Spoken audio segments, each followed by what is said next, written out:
Rahim and welcome you all. तो जो हमारी क्लास का सिलसिला था that is regarding modern genetics और जो लेटेस्ट टेक्नोलॉजीज है जेनेटिक्स में हम उसको कंटिन्यू कर रहे हैं। आज हम पढ़ेंगे जीनोमिक सिलेक्शन के बारे में। ये जीनोमिक सिलेक्शन क्या है, किस तरह इसकी डिफिनीशन क्या है, इसका मैकेनिज्म क्या है, किस तरह ये काम करता है। इसमें रेफरेंस पॉपुलेशन हम लेते हैं, तो व्हाट इज़ रेफरेंस पॉपुलेशन या उसको ट्रेनिंग पॉपुलेशन भी कहते हैं। इसमें डिफरेंट मॉडल्स यूज़ किए जाते हैं और लाइव स्टॉक में किस पर्पस के लिए यूज़ किया जाता है, क्या इसके मेरिट्स है और क्या इसके लिमिटेशंस है। आज इस पे हम डिटेल से बात करेंगे। तो सबसे पहले genomic selection, it's a form of mass marker assisted selection. Genomic selection is a kind of marker assisted selection where genome wide genetic markers are used to predict the genetic value of an animal without phenotypic data on selection candidates। क्या मतलब है इसका? Marker assisted selection ये वो method है जिसमें हम selection करते हैं बेस्ड ऑन जेनेटिक मार्कर्स। मुख्तलिफ ट्रेड्स, मुख्तलिफ कैरेक्टर्स, उनके लिए जेनेटिक मार्कर्स होते हैं। कुछ मार्कर्स अच्छे होते हैं, कुछ अच्छे नहीं होते। सो जो अच्छे मार्कर्स होते हैं, अच्छे मार्कर्स कौन से होंगे? जिससे हमारी प्रोडक्शन बढ़ती है, जिससे हमारी मिल्क यील्ड बढ़े, जिससे हमारी फैट परसेंटेज बढ़े मिल्क में, जिससे हमारी कार्कास क्वालिटी बढ़े। These are the good markers, desirable markers. So this marker assisted selection में हम उन मार्कर्स को लेते हैं और फिर सिलेक्शन जो हमारे सिलेक्शन प्रोसीजर्स है, जो ब्रीडिंग स्कीम्स है, उसमें हम उन मार्कर्स को यूज करते हैं। सो जीनोमिक सिलेक्शन भी एक किस्म का मार्कर असिस्टेड सिलेक्शन है, but it is the genome wide. Marker assisted selection में हम usually we choose few genes and few markers, लेकिन जीनोमिक सिलेक्शन में हम पूरा जीनोम लेते हैं। As the name reflects, genome पूरा जीनोम, एक डीएनए या डीएनए का कोई पार्ट या एक जीन नहीं, बल्कि पूरा जीनोम लेते हैं और उस पूरी जीनोम पे हम क्या करते हैं, मार्कर्स देखते हैं और फिर उन मार्कर्स का हम देखते हैं जो ऑलरेडी हमारे पास एस्टेब्लिश होता है, एक एसोसिएशन इन मार्कर्स का किसी मखसूस ट्रेट के साथ। तो based on those markers we go for genomic selection. हम क्या करते हैं, predict the genetic value of an animal. Animal की जेनेटिक वैल्यू हम प्रिडिक्ट कर लेते हैं at very early age, even before birth। हम डीएनए लेके उसको सीक्वेंस करके उसके मार्कर्स लेके हम ये प्रिडिक्ट कर सकते हैं कि ये एनिमल, इसमें कौन से अच्छे वाले डिजायरेबल मार्कर्स हैं और इसकी ट्रेड्स, कैरेक्टर्स कैसे होंगे, उसकी प्रोडक्शन कैसी होगी, उसकी मसल्स कैसी होंगी। If it is a beef breed, अगर पोल्ट्री है तो वो कितना प्रोडक्शन देगा, एक प्रोडक्शन, ठीक है। So without phenotypic data selection, अब बच्चा पैदा ही नहीं हुआ तो उसके फिनोटाइप का तो हमें नहीं पता, but from that genotype we can know the merit of that animal, the genetic merit of that animal, because for every phenotype there is genotype in the background. तो जब हमारे पास जीनोटाइप का हमें पता हो, हमारे पास हम जब मार्कर्स को जान ले कि ये मार्कर्स इस एनिमल में है, तो हम we can know their genetic merit. It was proposed by Musin, Hayes and Goddard and 2001 for किस पर्पस के लिए? To improve prediction accuracy in selection programs using genome-wide SNP markers। ये तीन साइंटिस्ट थे, इन्होंने 2001 में इस पे काम किया था, प्रपोज किया था। पर्पस किया था कि प्रिडिक्शन एक्यूरेसी को हम इंप्रूव कर ले इन सिलेक्शन प्रोग्राम्स। जेनेटिक्स में, एनिमल जेनेटिक्स में ऑल और कंसर्न इज, हमारा कंसर्न क्या होता है? Selection, selection for good traits, selection for desirable traits, for improvement, improvement in production, improvement in reproduction, improvement in muscles, improvement in health traits. So genetics में हमारा सारा ये concern होता है कि हम जेनेटिकली एनिमल्स को इम्प्रूव करें। So basis of genomic selection, क्या बेसिस है इसके? सबसे पहले फीचर्स क्या होंगे? Thousands of SNPs are genotyped across the genome. पूरा एक जीनोम है, एक लंबा जीनोम है, उस पे थाउजेंड्स ऑफ, इवन लाखों स्नेप्स होते हैं। स्नेप्स क्या है? Single nucleotide polymorphism. जब एक न्यूक्लियोटाइड क्या है? Nucleotide basis ATCG। जब एक न्यूक्लियोटाइड चेंज होता है तो हम उसको कहते हैं स्नैप, SNP।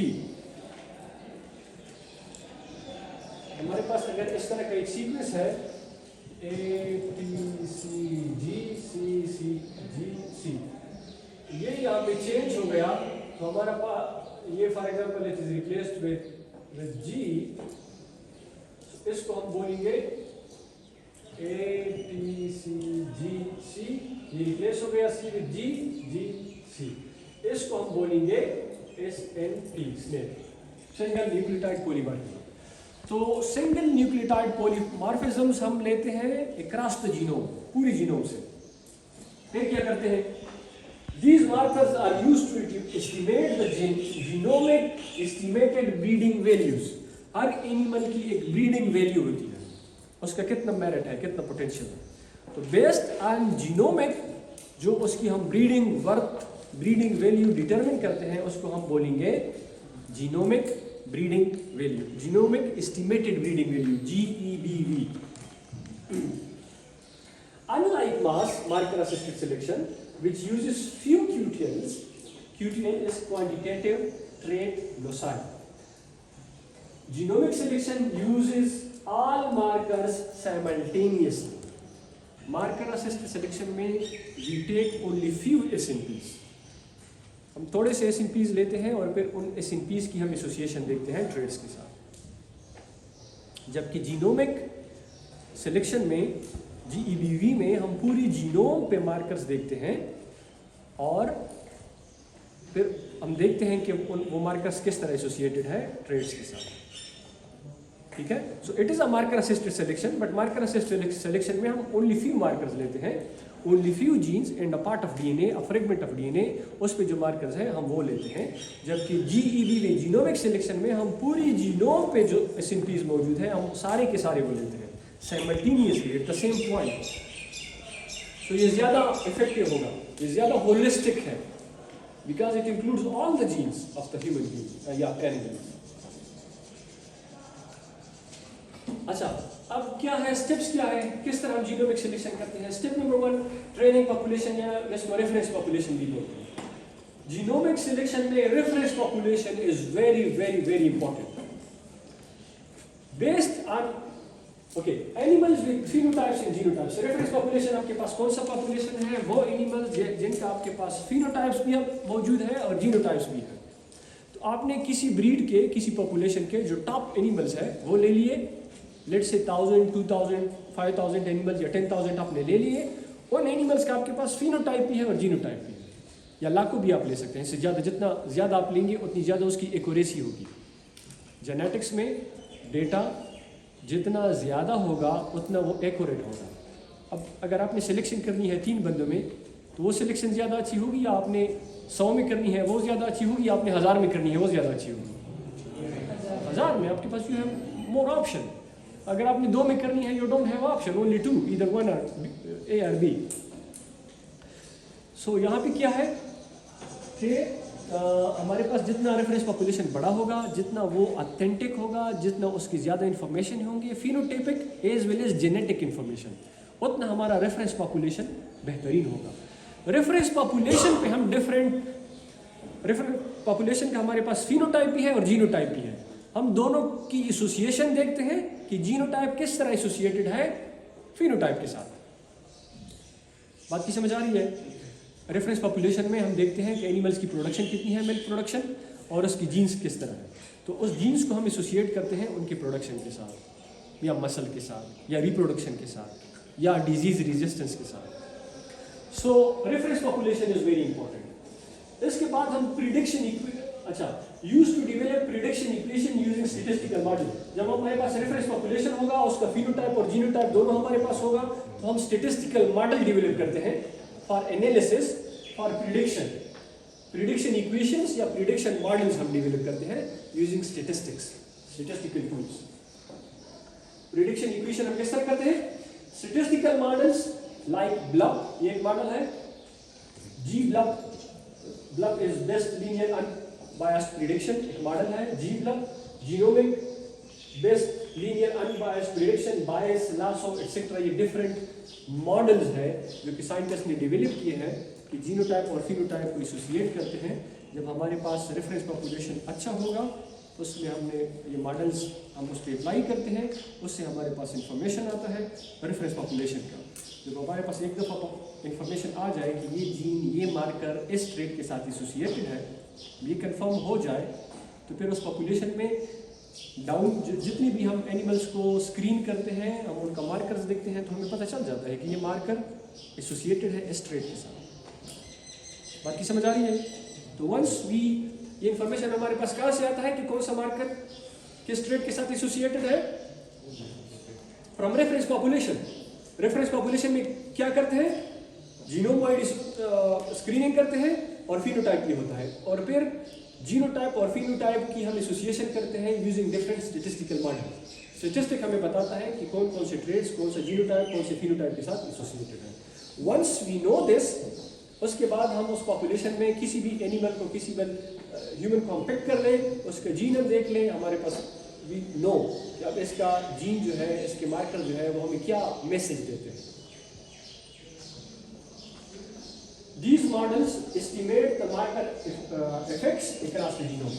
अब ये मॉडल्स हम अप्लाई करेंगे, हमारे पास वैल्यू आ जाएंगे, हमें पता चल जाता है कि ये मार्कर्स कितनी एसोसिएटेड है, कितनी इफेक्टिवली एसोसिएटेड है उस ट्रेट के साथ।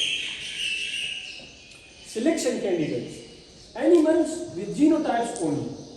सिलेक्शन कैंडिडेट्स कौन से हमारे पास होंगे? एनिमल्स जिनके सिर्फ हम जीनोटाइप लेते हैं। फिनोटाइप हमारे पास, अब आगे फिनोटाइप तो एक दफ़ा हमने रेफरेंस पॉपुलेशन का ले लिया है, ट्रेनिंग पॉपुलेशन का, उसके बाद हम जितना पॉपुलेशन लेते हैं उसका हमारे पास फिनोटाइप नहीं होता, सिर्फ हम जीनोटाइप लेते हैं। तो जीनोटाइप हमें पूरा इंफॉर्मेशन देता है कि ये एनिमल आगे जाकर क्या करेगा, उसमें कौन कौन से खसूसियात होंगे और कौन से नहीं। Their GEVs, genomic estimated breeding values, are predicted using equation derived from the training population. Equation हम कहाँ से डिराइव करते हैं? GEVV के लिए ट्रेनिंग या रेफरेंस पॉपुलेशन से हम ये डिराइव करते हैं। अब अच्छा, लास्ट हम सिलेक्शन करते हैं किस तरह? Individuals with highest genomic estimated breeding values.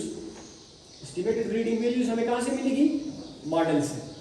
Model हमने यूज किया तो जीनोमिक एस्टिमेटेड ब्रीडिंग वैल्यू हमारे पास आ गई। जब जिन एनिमल की एस्टिमेटेड ब्रीडिंग वैल्यू हाई होगी, हम उसको सिलेक्ट करेंगे फॉर ब्रीडिंग पर्पस।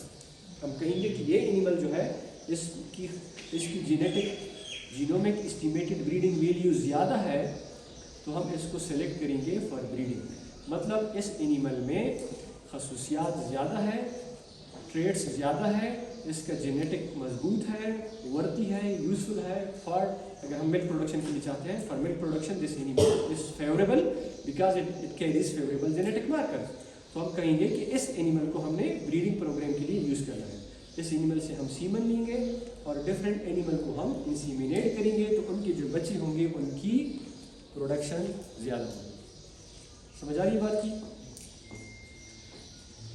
अब हम कंपैरिजन करते हैं जीनोमिक वर्सेस ट्रेडिशनल की। फीचर्स क्या है? Reliance on phenotype, time to selection, accuracy in young animals और कॉस्ट। सबसे पहले reliance on phenotype. Traditional method जो है वो फिनोटाइप पे रिलाय करते हैं। अपने फिनोटाइप को जरूर देखना है कि हाइट कितना है, वेट कितना है, मिल्क कितना है, ये आपने देखना है ट्रेडिशनल मेथड में। जबकि जीनोमिक मेथड में सिर्फ आपके पास जो रेफरेंस पॉपुलेशन है उसके लिए एक दफ़ा आप ये मालूम करते हैं, फिर आगे सिर्फ आप उनकी जेनेटिक्स और जीनोमिक्स को देखते हैं, आप उनकी फिनोटाइप्स को नहीं देखते। Rather from their genomics you predict their phenotype, कि उनकी फिनोटाइप कैसी है।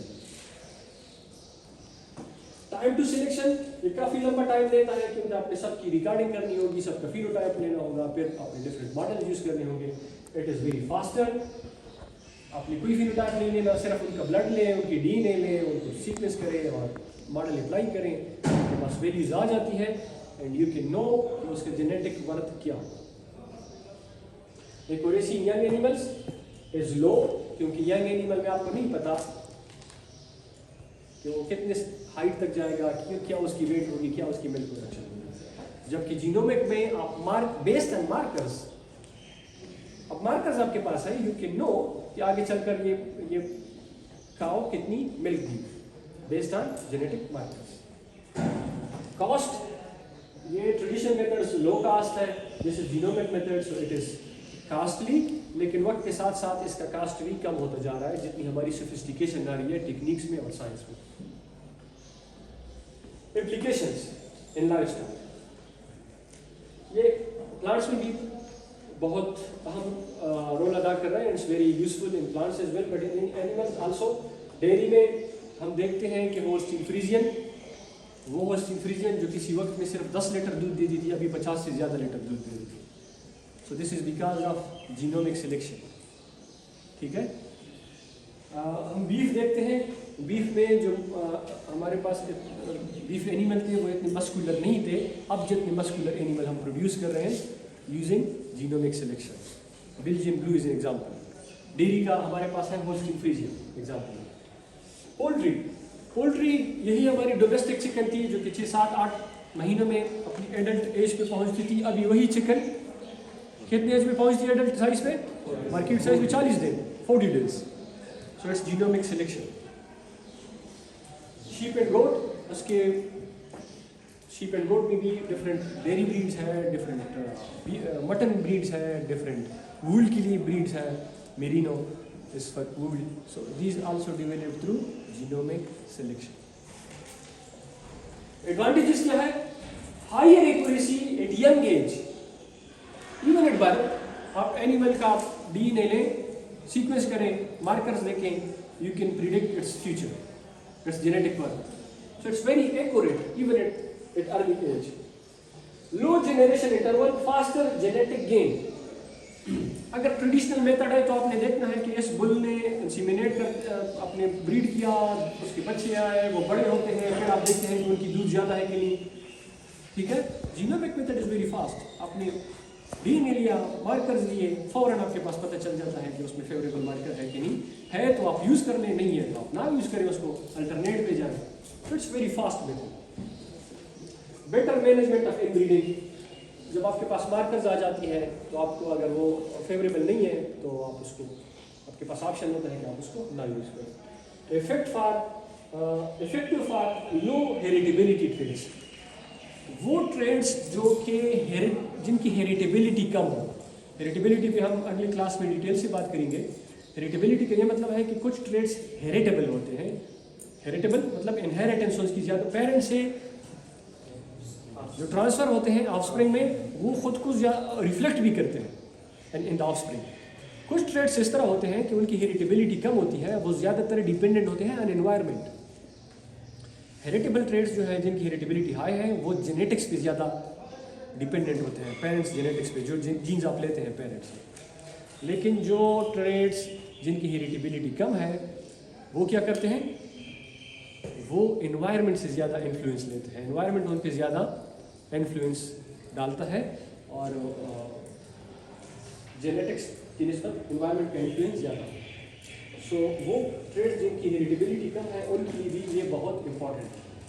दिस लिमिटेशंस क्या है? हर मेथड चाहे वो जितने भी अच्छा क्यों ना हो, हर मेथड के और हर चीज़ के साथ लिमिटेशन भी वाबस्ता है। इसी तरह इस मेथड की लिमिटेशन है, like it is costly because you have to genotype the animal, so it is costly and high and accurate for reference population के लिए बहुत एक्यूरेट है। और ओके, कंप्यूटेशनल डिमांड्स, अगेन इसकी कंप्यूटेशनल मतलब एक कॉमन मैन इसको यूज़ नहीं कर सकता। You need experts, those who are expert in computation, who are expert in statistics and computers. वो इसको एनालाइज करते हैं, फिर जाके वो जीनोमिक एस्टिमेटेड ब्रीडिंग वैल्यू निकाल लेते हैं, फिर जाके आपको पता चलता है कि इसकी वर्थ कितनी है। And then the models may not always be transferable between breeds and population. अब एक मॉडल तो बेहतरीन है फॉर एग्जांपल एक ब्रीड के लिए, लेकिन ज़रूरी नहीं है कि वो मॉडल दूसरी ब्रीड के लिए भी उतना ही इफेक्टिव हो। ठीक है, तो ये भी एक लिमिटेशन है।